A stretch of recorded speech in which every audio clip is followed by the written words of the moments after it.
निर्माण की प्रवर्तमान अभियान का एक हिस्सा है। हमें भारत और भारतीयता पर गौरव की अनुभूति हो सकी, भारत की संस्कृति, भारत की परंपरा पर गौरव की अनुभूति हम कर सके, यह उसका एक हिस्सा है। यह अवसर कांग्रेस को मिला था। सरदार पटेल जी ने स्वतंत्र भारत में सोमनाथ के मंदिर के पुनरुद्धार से इस कार्यक्रम का शुरुआत किया था। देश के प्रथम राष्ट्रपति डॉक्टर राजेंद्र प्रसाद जी ने उस कार्यक्रम में पुनरुद्धार कार्यक्रम के लोकार्पण में जाकर के देश को एक संदेश दिया था। कांग्रेस ब्रेकर बनी, कांग्रेस उसमें बाधक बनी। कांग्रेस ने कभी भी इस एजेंडे को आगे नहीं बढ़ने दिया। तो एक कांग्रेस का पाप देश के खिलाफ। दूसरा, 1990 के बाद कांग्रेस विरोधी लहर में विभिन्न दलों को सत्ता में आने का अवसर प्राप्त हुआ। देश और प्रदेश की जनता कांग्रेस के पाप से उब चुकी थी। उन्होंने कांग्रेस से किनारा कसा और अयोध्या में उस समय राम भक्तों पर गोली चलाने का पाप समाजवादी पार्टी ने किया। प्रदेश को दंगों की आग में झोंका। तो केवल 1990 में ही नहीं, जब भी समाजवादी पार्टी को अवसर मिला, कोई व्यक्ति क्या अपने आप को सुरक्षित पाता था? आज मैं कह सकता हूं, हमारी सरकार जब अपना 5 साल का कार्यकाल पूरा कर रही है, तो चाहे हिंदू है, चाहे मुसलमान है, चाहे वह किसी भी पंथ और वर्ग से जुड़ा हुआ है, हर व्यक्ति सुरक्षित है। याद रखना, दंगे जब होते हैं, अगर हिंदू का घर जलेगा तो मुसलमान का घर सुरक्षित थोड़े रहता है। अगर हिंदू का घर सुरक्षित है तो मुसलमान का घर भी सुरक्षित है। ये जो आप बोल रहे हैं, इसका तात्पर्य क्या है? तात्पर्य ये है, हमने दंगा मुक्त प्रदेश दिया। आप कह रहे हैं आपने दंगा मुक्त प्रदेश दिया। पिछली सरकारों ने दंगा युक्त प्रदेश दिया था। लेकिन जब आप मथुरा की बात कर लेते हैं, आप कहते हैं क्योंकि मथुरा में तो मथुरा में हमारा काम चल रहा है।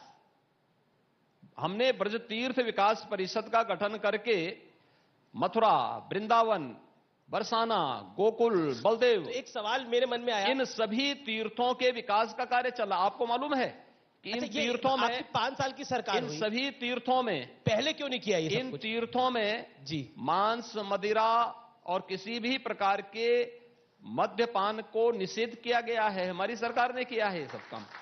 तो क्या ये विकास की वह प्रक्रिया है जो हमारे आध्यात्मिक और सांस्कृतिक गौरव को आगे बढ़ा रही है। आज भौतिक विकास का कार्य भी चल रहा है और यह कार्य पिछली सरकार भी कर सकती थी। पिछली सरकार ने कोसी कला का दंगा मथुरा में कराया था। पिछली सरकार ने जवाहर बाग की घटना मथुरा में करवाया था। एक बात बताइए योगी जी, आप जब इस तरह की बात करते हैं, आप मुख्यमंत्री हैं, तो क्या आपको नहीं लगता जब विपक्ष आरोप लगाता है कि इससे एक वर्ग को डराने की कोशिश है, फिर देखिए एक भय का वातावरण हम लोग जब सत्ता में आए थे जी, हमने अपने संकल्प को 3 मुख्य बातों के साथ समेट करके इस बात को कहा था। एक, हम राष्ट्रवाद के मुद्दे पर कोई समझौता नहीं करेंगे जी। दूसरा, हम सुशासन के लक्ष्यों को पूरा करेंगे। तीसरा, बिना भेदभाव के विकास के कार्यों को आगे बढ़ाएंगे। राष्ट्रवाद का एजेंडा जब हमारा आता है तो राष्ट्रवाद, अयोध्या में भगवान राम का मंदिर हमारे राष्ट्रवाद के एजेंडे का हिस्सा है, सांस्कृतिक राष्ट्रवाद का हिस्सा है।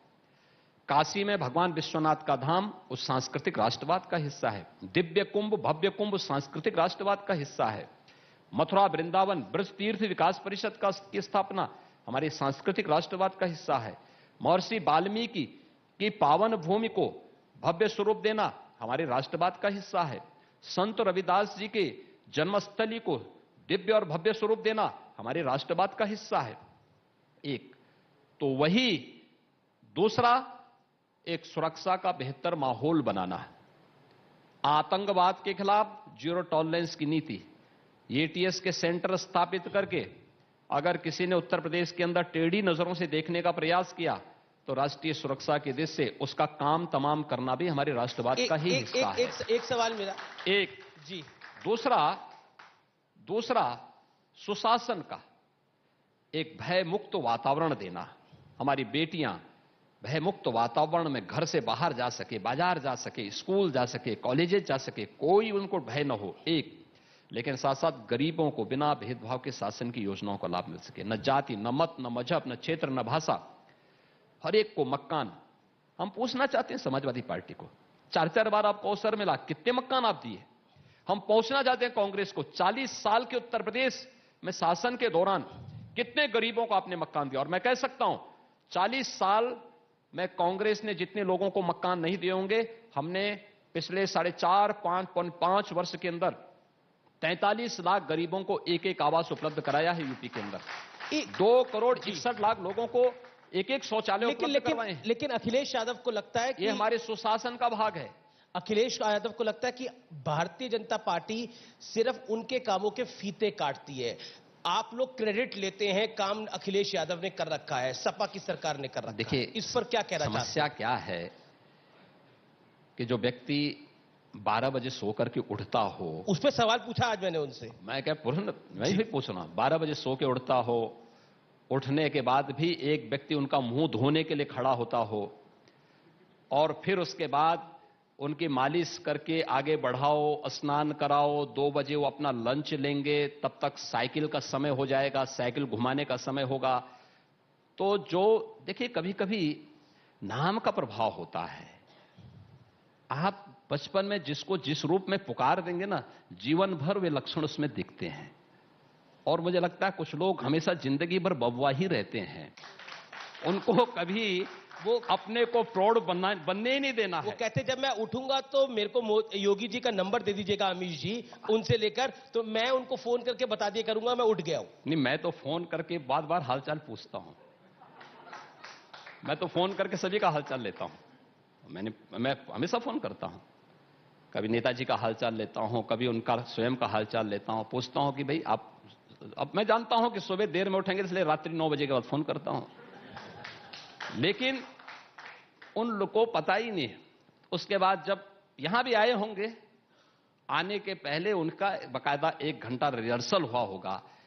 भाई, अब विकास के कार्य उनको याद होंगे नहीं, जानकारी होगी भी नहीं, क्योंकि महीने में काफी काम गिराए। मैं क्या करूं ना, 5 साल में अगर उत्तर प्रदेश शासन से जुड़ी हुई उनको अगर आप देखेंगे तो कार्यालय में वो शासन के लिए और उत्तर प्रदेश की जनता के लिए कितने दिन कार्यालय बैठे, इसी का वो ले लें उनसे हिसाब, तो बहुत होगा। घुमा फिरा करके आप देखेंगे तो वह कुल मिलाकर के 30 घंटे भी कार्यालय में नहीं बैठे होंगे।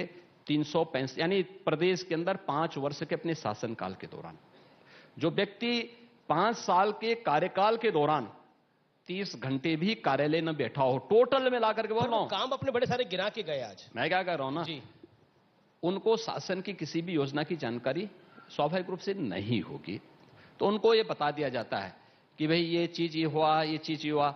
अच्छा, फिर उसको जब समझ में नहीं आता तो लोग ये बोलते हैं अच्छा ये बोल दीजिए, अंत में कुछ नहीं जी, आप केवल ये बोल दीजिए कि साहब योजना हमारी थी, फीता उन्होंने काटा।